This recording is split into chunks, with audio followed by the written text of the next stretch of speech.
मैं अपने दिल की गहराइयों से हार्दिक अभिनंदन एवं स्वागत करता हूँ।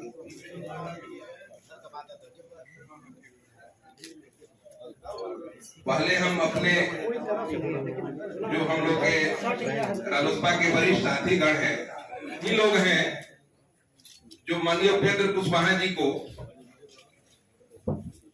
बिहार के मुख्यमंत्री बनाने के लिए अहम भूमिका में योगदान दे रहे थे। आप लोगों को पता होगा कि अभी क्या स्थिति चल रही है, उस पर हम बात रखेंगे। क्या होगा, कुछ दिन पहले से उपेंद्र कुशवाहा जी को बहुत चिंता होने लगी थी कि जदयू कमजोर हो रहा है। जदयू को मजबूत करने के लिए क्या क्या नाटक हुई, ये सभी लोगों को पता है। उसके बाद फिर बोले कि हमको उप मुख्यमंत्री बना दे, हम साधु संत थोड़े ही हैं। उसके बाद फिर तीसरा प्रकरण आया, अब बोले कि जदयू में आए हैं तो अपना हिस्सा लेंगे। ये सभी लोगों को पता है। हिस्सा मांगते मांगते बात यहां तक पहुंच गई कि उन्होंने कहा कि 2 दिन का खुला अधिवेशन रखते हैं और जदयू के सारे लोग हमारे संपर्क में हैं, सभी लोगों के साथ हम जदयू को मजबूत करने के लिए मंथन करेंगे। और दूसरा दिन पार्टी का ही घोषणा कर दी। बिहार की समाज, बिहार के खासकर कुशवाहा समाज के लोग बहुत ही परेशान हो चुके हैं। बार बार पार्टी बनाना, बार बार विलय करना, इन्हीं सब मुद्दाओं के लिए आज प्रेस वार्ता बुलाई गई, मजबूत करने का काम किए हैं। बीके सिंह जी तो इतने मजबूत साथी थे कि ये खुद प्रदेश अध्यक्ष थे और अपने बारे में खुद बताएंगे कि इन्होंने क्या क्या किया है। बगल में राजेश कुशवाहा जी हैं, ये शाहाबाद में ऐसे व्यक्ति हैं कि जो कि उपेंद्र कुशवाहा को एक आदमी नहीं जानता था। सभी लोग जानते थे कि उपेंद्र प्रसाद जी मतलब वो कोई राजपूत या बाबू साहब समाज से आते हैं।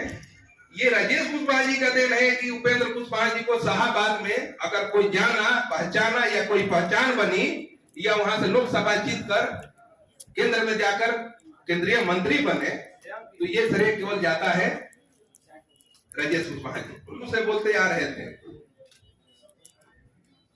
कि उपेंद्र कुशवाहा जी नाटक कर रहे हैं।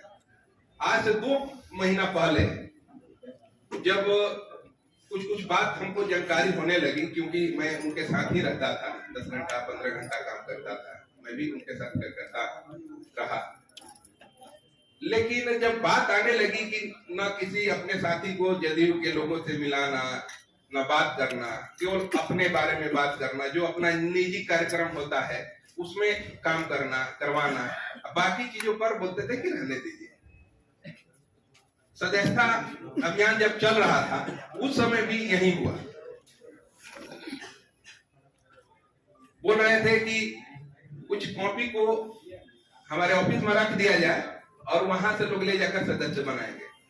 आपको पता होगा, रिकॉर्डेड है यहाँ पर कि 50,000 सदस्य बनाने के लिए ले गए थे, जिसमें से 19,000 करीब जमा हुआ है और कहते हैं कि सब हम ही लोग बनाए हैं सदस्य। बातें बहुत सारी हैं, सभी साथी बारी बारी से अपना बात रखेंगे। हम यही कहना चाहते हैं अपने तरफ से कि उपेंद्र कुशवाहा जी किसी भी समय केवल अपने बारे में सोचते हैं। उनका कोई कार्यकर्ता से कोई लेना देना नहीं है। बिहार के यशस्वी माननीय मुख्यमंत्री जी हमेशा से उनको सम्मान दिए हैं। जब जब उपेंद्र कुशवाहा कमजोर हुए, माननीय नीतीश कुमार जी के पास जाकर समर्पण किए और माननीय नीतीश कुमार जी ने भाई वाला संबंध रखते हुए उनको मजबूत करने का काम किए। लेकिन कहते हैं कि जदयू को मजबूत करना है। आप देखे होंगे कि 3-4 बार इतना बड़ा अटैक किए जदयू को कमजोर करने के लिए। कहते हैं कि अगल बगल कॉकस है, तो कॉकस आपके बगल में भी कॉकस है। हम लोग तो रहते हैं, दिन रात देखते हैं। आप भी किसी कार्यकर्ता का बात नहीं सुनते हैं, ना किसी से सलाह मशवरा करते हैं, केवल अपने मन में जो ठान लेते हैं उसका एक पूरा वकाल बनाकर और जो मन में होता है उसका निर्णय आप कर देते हैं। आप लोग को ज्ञात होगा। बहुत धन्यवाद। ऐसा प्यार और नमस्कार। आप लोग सुन रहे थे धीरज जी को। इनफैक्ट वो दर्द है जो वो समझ गया इन्होंने जो मेहनत किया पार्टी के लिए, जो इनका समर्पण था और जो वापसी में इनको मिला, तो निश्चित रूप से जो दर्द समझ रहा था। आज इसी क्रम को बढ़ाते हुए इतना जरूर कहेंगे कि हम लोग कुशवाहा जी से मैं क्या शिकायत करूं कोई, लेकिन हम लोग जब आए थे तो ऐसा लगा था कि एक प्रोफेसर हैं, पढ़े लिखे लोग हैं राजनीति में, तो शायद हम लोग का समझ थोड़ा अच्छा बनेगा, हम लोग शायद दूर तक चल पाएंगे।